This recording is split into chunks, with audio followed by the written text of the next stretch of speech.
Sunnah di dalam menjamu tamu adalah apabila tamu masuk, maka awali dari yang lebih tua. Memang. Dan apabila tamu berada di sekelilingnya, maka mulai apa itu? Dari yang kanan dulu. Inilah pendapat Syekh Ibnu Utsaimin. Nah ini guru yang ada di Masjid Nabawi. Jadi kalau yang di Masjid Nabawi itu salah satunya, kalau Bapak Ibu haji dan umroh, yang halaqah di masjid itu adalah Syekh Ibnu Utsaimin. Ulama salah satu yang dipercaya oleh Raja Arab Saudi, termasuk Syekh bin Baz, Ibnu Baz. Yang ini Ibnu Utsaimin. Ya. A'udzu billahi minasy syaithanir rajim. Bismillahirrahmanirrahim.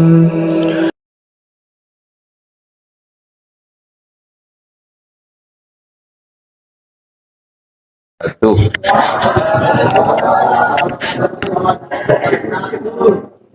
Alhamdulillah wa syukrulillah wassalatu wassalamu ala rasulillah ibni abdillah amsayna wa amsal mulku lillah walhamdulillah la ilaha illallah wahdahu la syarikalah lahul mulku wa lahul hamdu wa ala kulli syai'in qadir amsayna ala fitratil islam wa ala kalimatil ikhlas wa ala dini nabiyina Muhammadin sallallahu alaihi wasallam wa ala millati abina Ibrahima hanifa muslima wa ma kana minal musyrikin. Amma ba'du. Yang saya hormati segenap takmir dan seluruh jamaah Masjid Sang Surya rahimakumullah. Gimana kabarnya Bapak Ibu sekalian? Anak-anak sekalian, semoga diberikan semangat untuk terus mencintai masjid dan bisa hadir walaupun hanya sebentar. Dan saya mohon maaf karena kemarin ada acara ke Yogyakarta sehingga Bapak Ibu akhirnya jadwalnya ditukar. Mudah-mudahan tidak mengurangi semangat kita semua untuk terus kajian ini, sehingga kajian ini akan terus bisa kita laksanakan dengan secara rutin. Kata Nabi bahwa ahabul a'mal ilallahi adwamuha wa inqallah, bahwa amalan yang terbaik itu adalah bukan amalan yang banyak dan kemudian berhenti, tetapi yang terbaik adalah amalan yang walaupun sedikit namun selalu istiqomah dilaksanakan. Nah, kajian rutin kita ini kita lakukan walaupun hanya antara maghrib dan isya, namun semangat kita terus membara sampai-sampai kita bisa melaksanakan kompetisi sepak bola.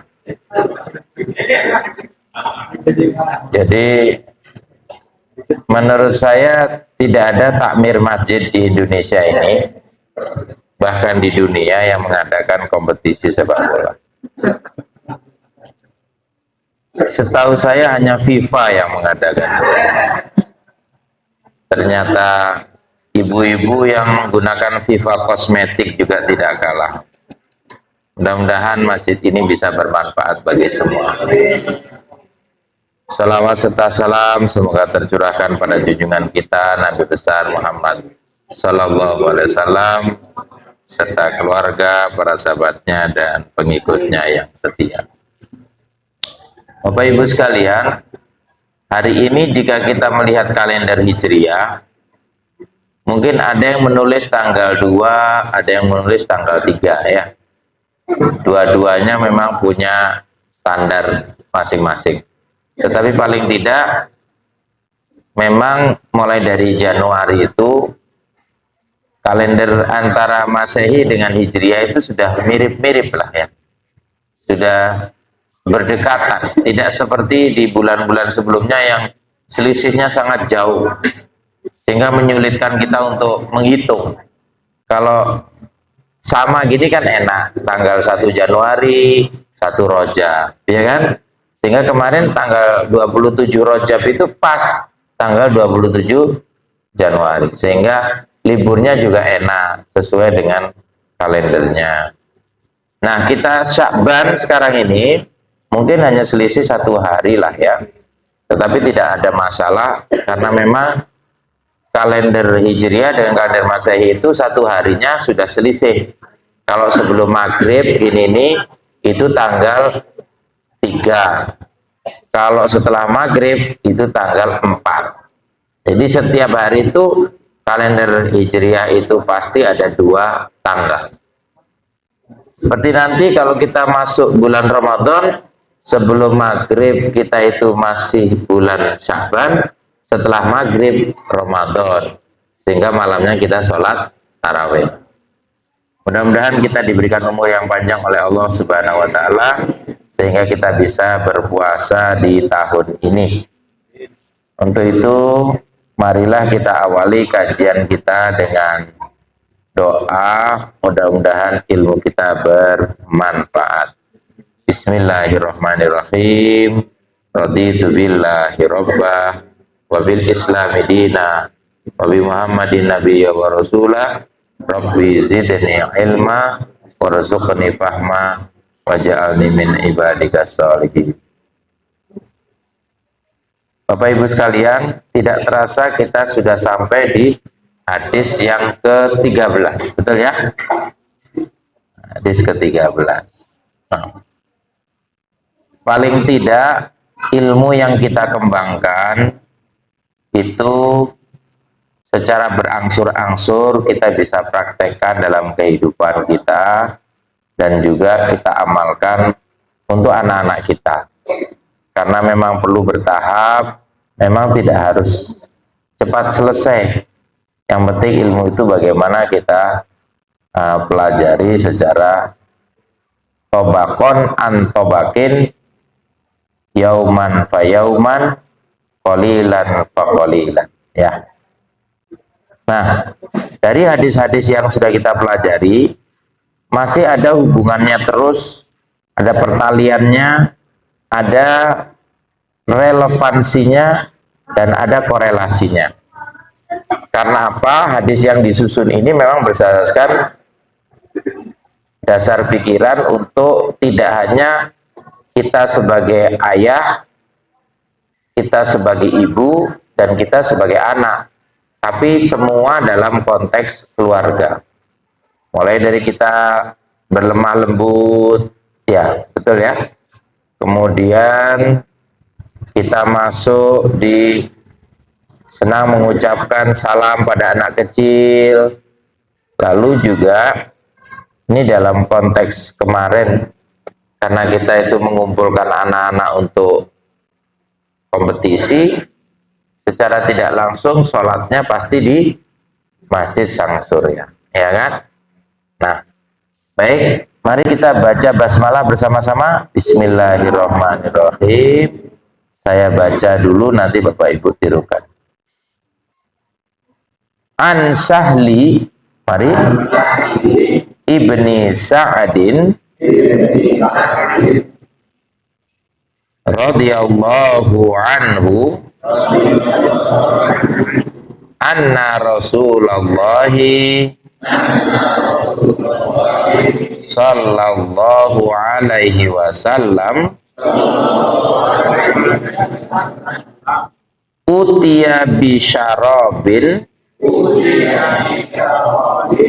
wa an yaminihi gulamun wa an yasarihi asyakhun faqala lil gulami Ata'zanuli an u'tiya haula'i. Faqala al-ghulamu la wallahi la uthiru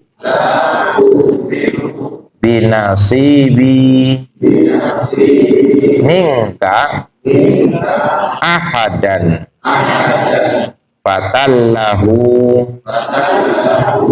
fi yadih. Ya, kita belajar bahasa Arab dengan membaca hadis. Di dalam hadis tidak diwajibkan untuk membaca dengan tajwid, tapi makhorijul hurufnya supaya tepat. Misalnya kalau an ketemu yasari, kita kan biasanya kan nun ketemu ya, nun mati ketemu ya, wa'ai yasari gitu ya. Tapi kalau dalam hadis an-nya tetap dibacaan wa'an yasari gitu ya. Tidak usah ikut-ikutan seperti orang baca Quran ya, apalagi terus pakai lagu. Nah, jadi gitu ya, itu bedanya. Rawahul Bukhari, hadis ini diriwayatkan oleh Imam Bukhari nomor 2451 dan riwayat Muslim nomor 2030. Nah, kalau sudah hadis riwayat Bukhari dan Muslim, maka itu sudah diseleksi oleh beliau supaya kita ini tidak terlalu sulit untuk memilah dan memilih hadis yang sahih. Itulah bedanya hadis Bukhari Muslim dengan hadis-hadis yang lain. Nah, konteksnya hadis ini adalah mendahulukan anak-anak untuk minum duluan. Nah, jadi besok-besok ngasihnya ke anak-anak dulu aja ya, karena sudah tahu hadisnya ini kan. Kalau tadi mungkin bapak-bapaknya dulu, yang besar ngalah ya. Jika mereka berada di sebelah kanan dan menunaikan hak mereka secara syar'i. Nah, kita lihat bagaimana hadis ini mendidik kita.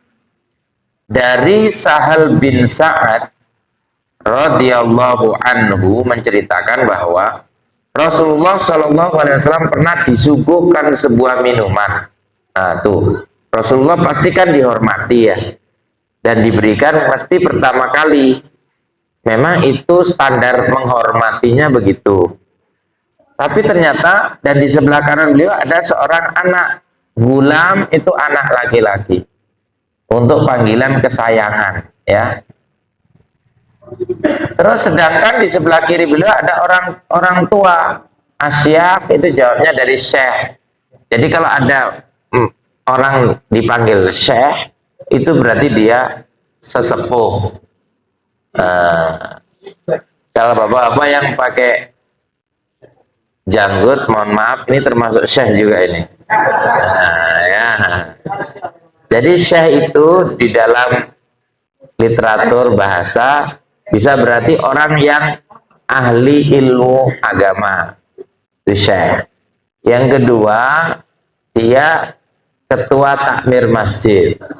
Wah, jadi takmir masjid masuk syekh juga gitu ya. Tapi yang nggak enak itu yang terakhir, orang tua disebutnya. Nanti kalau takmirnya masih muda dipanggil syekh kan nggak terima dia kan. Nah, itu dia masalahnya.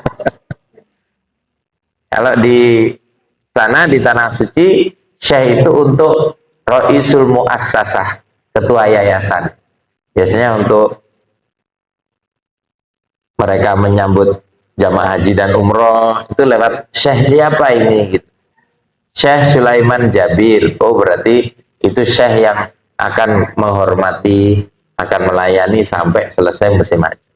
Jadi tiap jamaah haji rombongannya akan dihormati oleh syekh ini. Nah, syekh yang dimaksud di sini dibedakan oleh Nabi dalam hadis ini, yaitu orang tua dan anak-anak. Kalau anak-anak tadi gulam, kalau orang yang tua syekh, jamaknya asyah. Lalu Nabi bertanya kepada anak tersebut, apakah kau izinkan aku memberikan minuman ini kepada mereka, orang-orang tua, itu lebih dulu. Jadi Nabi itu minta pertimbangan anak kecil untuk memberikan yang tua dulu. Lalu si anak menjawab, tidak, demi Allah, aku tidak sudi memberikan bagianku dari Anda kepada orang seorang pun. Maka Nabi pun memberikan ke tangan anak itu. Nah, tapi Nabi sebenarnya sayang juga kepada anak-anak kecil, tapi juga hormat pula kepada orang-orang tua, gitu loh maksudnya. Nah, pikirannya orang tua kalau ada anak kecil kan mesti sing cili ae dhisik, gitu kan kalau orang Jawa ya. Sebenarnya betul, tapi Nabi kan ingin juga menguji anak kecil ini, apakah boleh kalau minumannya tadi itu diberikan kepada yang tua. Ternyata anak kecil itu bilang, ya demi Allah aku tidak sudi gitu. Karena dia pengen bagiannya duluan gitu kan. Masa anak kecil ditaruh di terakhir gitu kan, maunya dia di duluan gitu. Ya itulah memang pikirannya anak kecil beda dengan pikirannya orang tua. Nah, kita akan lanjutkan kenapa sampai Nabi itu sangat peduli kepada anak-anak. Pertama, lebih berhaknya orang yang berada di sebelah kanan untuk mendapatkan minuman terlebih dahulu meskipun masih kanak-kanak. Jadi Nabi itu memposisikan kanan itu selain dia anak-anak, tapi dia juga sebelah kanan. Bil yamin. Apapun Nabi itu selalu mendahulukan yang kanan. Pakai baju kanan dulu, berwudu kanan dulu, mandi kanan dulu, ya.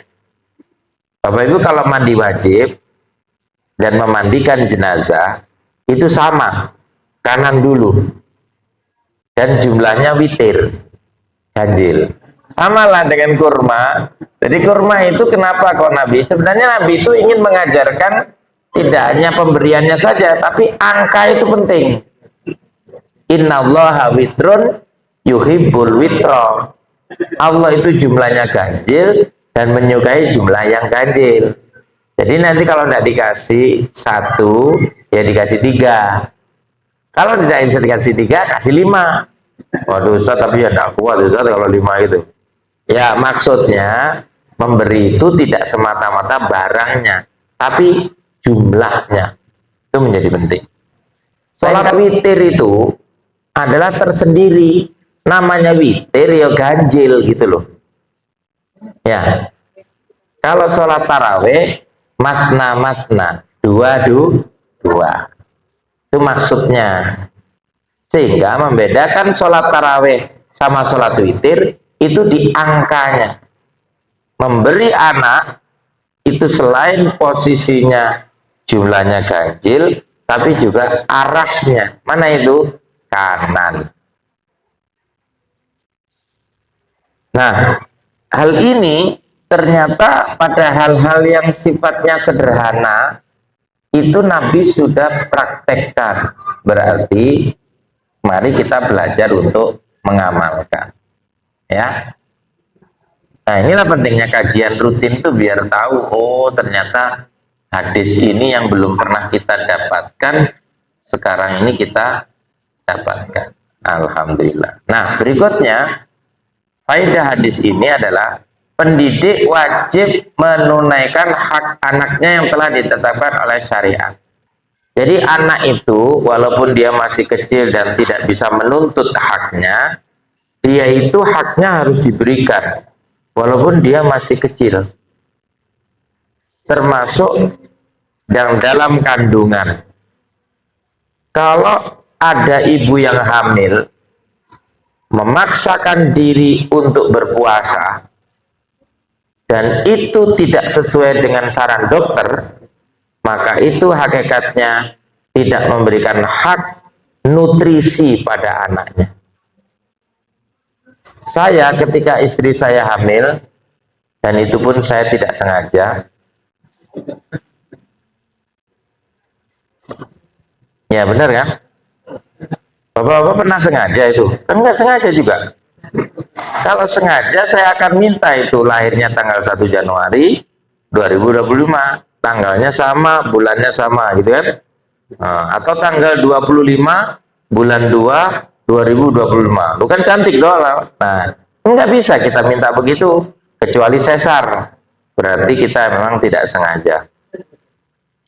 Nah, ketika istri saya hamil itu, dan hamilnya sudah hamil tua, hamil besar, saya tanya kepada dokter, dok, ini bagaimana kondisi istri saya dan bayi yang dikandungnya?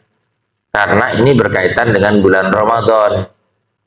Saya tanya, karena kan idza wusidal amru ila ghairi ahli fantaziri sa'ah. Kaitannya untuk menentukan hukum puasa itu ada pada dokter.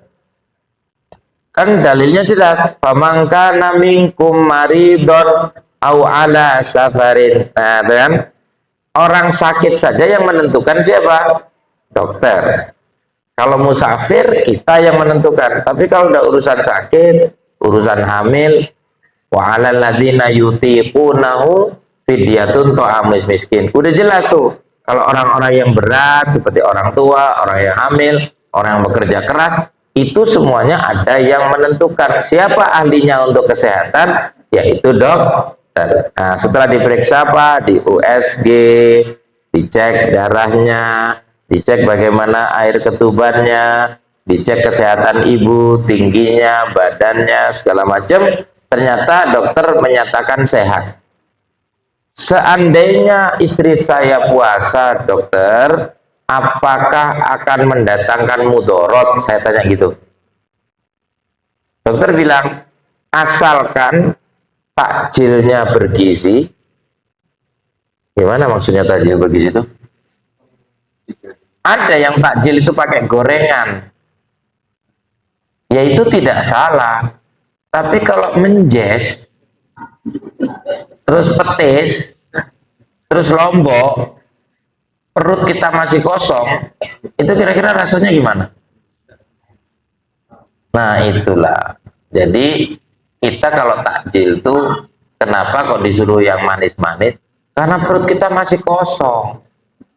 Untuk memberikan alas pada lambung itu harus makanan-makanan yang kira-kira tidak mendatangkan mudor.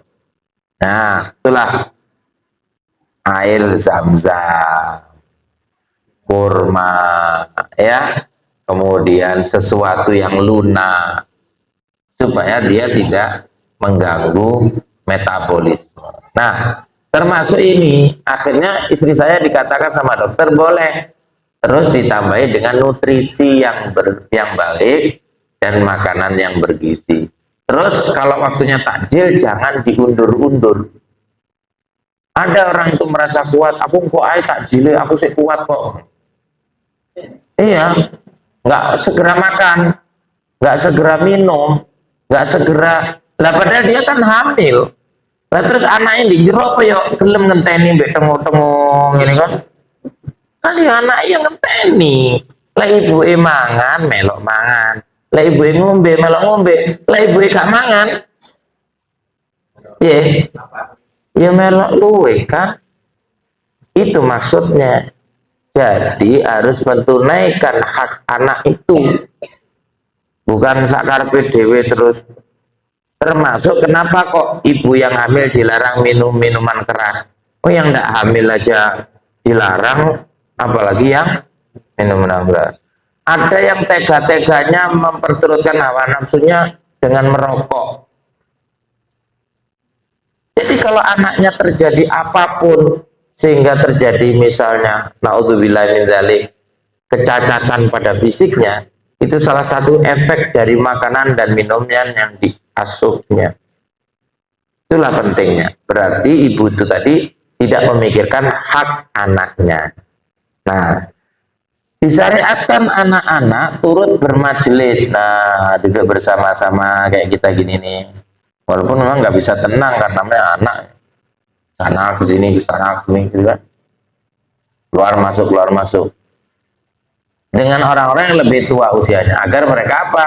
bisa mengambil faedah berupa adab dan ilmu dari orang-orang yang lebih tua. Jadi diberitahu juga, nah ini masjid, kalau masuk masjid kita kakinya harus bersih, cuci kaki dulu, walaupun sebelumnya mainan, wudu dulu ya. Nah, dengan begitu dia ingat-ingat, oh kalau setiap masuk masjid kakinya harus bersih dan berwudu. Walaupun pertama-tamanya mungkin lari-lari ya, cuci kaki tok tapi lari-lari, belum wudu. Nanti lama-lama diajarkan, terus begitu bertahap, akhirnya anak itu akan ingat dengan sendirinya. Berikutnya, jadi masih urusan hak anak dan hak orang tua. Memuliakan dan menghormati anak-anak, itu yang dulu saya sampaikan Nabi Muhammad itu. Dan tidak boleh mengurangi haknya suatu pun mengecilkan kehormatannya. Jadi biarpun anak-anak itu jangan diremehkan, karena nanti kita biar mendidik anak itu juga tidak meremehkan orang tua gitu ya. Kadang kan kita si cilik aja lo kak apa-apa alasannya si cilik, padahal kecil teranjak-anjak, besar terbawa-bawa. Jadi urusan-urusan yang kita bisa didik mulai dari kecil, maka kita usahakan. Contoh, menutup aurat. Di banyak tempat, di taman kanak-kanak, atau di sekolah-sekolah yang tidak terlalu menanamkan untuk menutup aurat, mereka selalu memberikan alasan, guru-gurunya itu, anak ini masih kecil, tidak usah dituntut untuk pakai jilbab, misalnya gitu ya. Kelihatannya kalimat itu sepertinya benar, sepertinya anak itu kan belum balik gitu kan, nah gitu kan. Jadi jawabannya begitu. Nah, dia tidak sadar kalau anak itu sudah bisa merekam ucapannya, ucapan guru-gurunya tadi. Akhirnya dia terekam terus. Oh, kalau kecil tuh nggak usah pakai jilbab nggak apa-apa, nggak usah pakai mukena nggak apa-apa, nggak usah wudu nggak apa-apa, karena masih kecil. Memang kita berikan makfu kepada anak-anak, tetapi mendidik waktu kecil itu nanti akan tertanam lebih mudah daripada dia mendidik waktu dewasa. Saya sering ingatkan itu kan, at-ta'limu fis-sighari karena kasi'alal hajari, at-ta'limu fil kibari karena kasi'alal ma'i. Belajar di waktu kecil itu bagaikan mengukir di atas batu. Tapi kalau belajar di waktu dewasa, itu bagaikan mengukir di atas air. Sulit nanti kalau sudah besar, udah bisa bantah. Waduh, sulit sudah. Karena waktu kecilnya tidak diajari begitu. Nah, maka muliakan anak-anak itu dengan mulai kecil kita ajarkan berwudu walaupun belum sempurna, cuci kaki walaupun habis mainan, ke masjid harus bersih, pakai mukena, pakai jilbab, pakai sarung misalnya gitu. Itu waktu kecil nanti dia akan terbawa. Nah, penghormatan kepada anak-anak mengandung pembinaan terhadap kepribadian mereka dan menimbulkan kepercayaan dirinya. Tuh. Jadi kalau anak itu kemudian nanti kalau udah waktunya azan, kamu bisa nggak ya? Itu tanya. Oh bisa, aku bisa. Udah pernah diajari di sekolah? Udah pernah. Nah, ini anak-anak yang azan di sini ini, selain kepribadian mereka nanti akan terbentuk, kepercayaan dirinya itu akan tumbuh. Oh ternyata walaupun aku masih kecil, aku sudah dibolehkan untuk azan di masjid. Nah, nanti lama-lama mereka akan tumbuh tanggung jawabnya. Oh ini sudah waktunya, jadi aku harus azan. Itu maksudnya. Jadi kalau ada azan anak kecil jangan dimarahi ya. Karena tidak semua masjid itu begitu. Dimarahi kalau anak kecil-kecil itu azan. Ngimami aja kalau yang hafal Quran aja kadang banyak penolakan. Ya, padahal Bapak Ibu tahu deh. Rumah-rumah tahfidz yang anaknya itu hafal 10 juz, 20 juz, 30 juz, itu banyak sekali permintaan dari masjid-masjid kalau sudah bulan Ramadan gini. Mereka pada kewalahan karena jamaahnya itu tidak semuanya hafal Quran, apalagi rokaatnya yang 11 maupun yang 23. Kalau cuma diantem kulhu tok,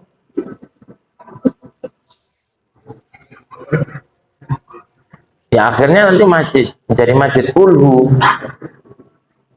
Tapi kan kita ini kan gimana supaya sholat kita itu meningkat kualitas dan kuantitasnya? Baru kita peringati kemarin Isra Mi'raj. Gimana kita meningkat? Makanya kemudian anak-anak yang sudah balik, yang hafalannya sudah 10, 20, 30 itu akhirnya disebar oleh ustadznya berdasarkan permintaan takmir. Tapi sebagian takmir nggak mau kalau diimami sama anak-anak kecil seperti itu.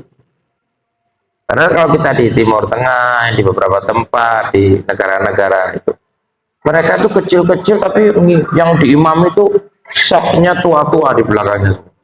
Tapi hafalannya tidak mengalahkan anak itu. Disikat panjang-panjang beneran.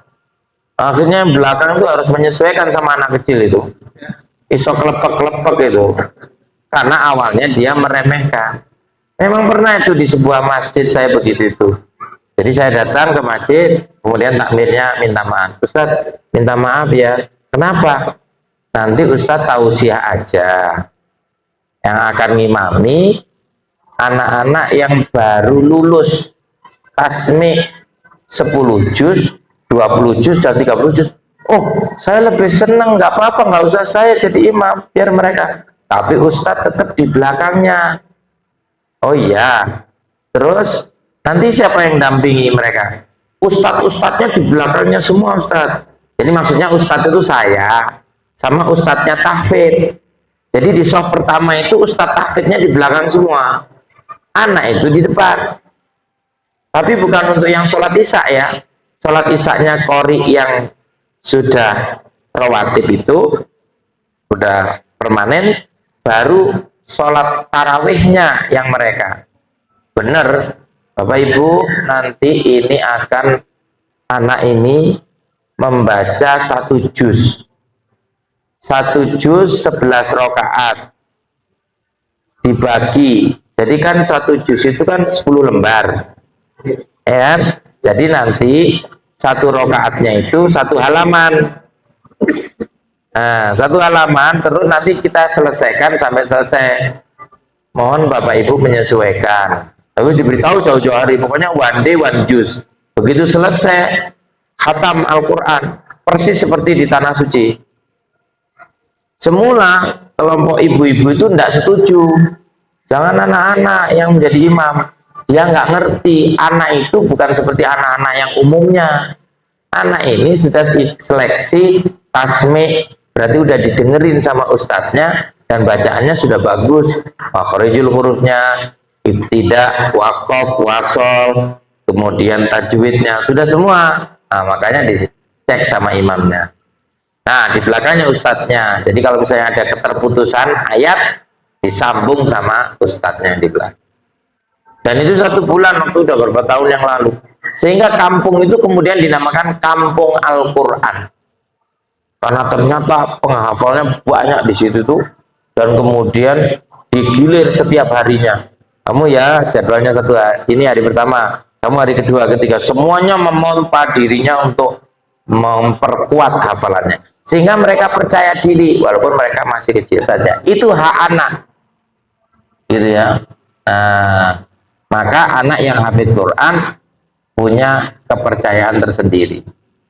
Yang keenam adalah menumbuhkan kecintaan kepada Allah dan Rasulnya dalam jiwa anak didik. Jadi kalau tadi itu diberi minum, walaupun hanya sekedar minum, kita tawarkan, nah gimana kalau kasihkan kama itu kakek-kakek yang sudah tua.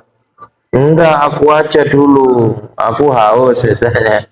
Berikan sama anak kecil tuh, baru kemudian yang tua bisa menahan diri, baru dikasihkan. Jadi kasihkan anak dulu di sebelah kanan, baru kasihkan kepada orang tua yang sebelah kiri. Nah, jadi penting Bapak Ibu ya, Pendidik hendaknya mengapresiasi anak didiknya setiap kali melihatnya berakhlak baik dan memiliki gagasan yang bagus.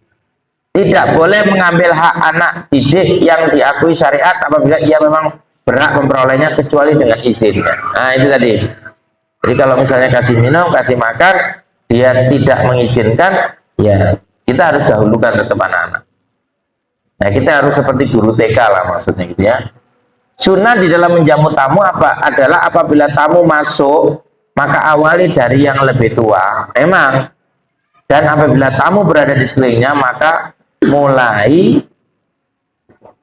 apa itu? Dari yang kanan dulu. Inilah pendapat Syekh Ibnu Utsaimin. Nah ini guru yang ada di Masjid Nabawi. Jadi kalau yang di Masjid Nabawi itu salah satunya kalau Bapak Ibu haji dan umroh, yang halaqah di masjid itu adalah Syekh Ibnu Utsaimin. Ulama salah satu yang dipercaya oleh Raja Arab Saudi, termasuk Syekh bin Baz, Ibnu Baz. Yang ini Ibnu Utsaimin. Ya, alhamdulillah. Mudah-mudahan dengan pelajaran kita menghormati anak-anak ini, nanti kita tuanya juga akan dihormati oleh anak-anak kita. Biru abakum tabarrokum abnaukum. Berbuat baiklah kalian kepada orang tua kalian, nanti anak-anak kalian akan berbuat baik kepada kalian. Mudah-mudahan bermanfaat. Masih ada satu kajian lagi di Sabtu ketiga ya. Mudah-mudahan itu nanti sekaligus marhaban ya Ramadan, menyambut bulan Ramadan. Subhanakallahumma rabbana wa bihamdika asyhadu an la ilaha illa anta astaghfiruka wa atubu ilaik wal afu minkum. Wassalamualaikum warahmatullahi wabarakatuh. Alhamdulillahi rabbil alamin.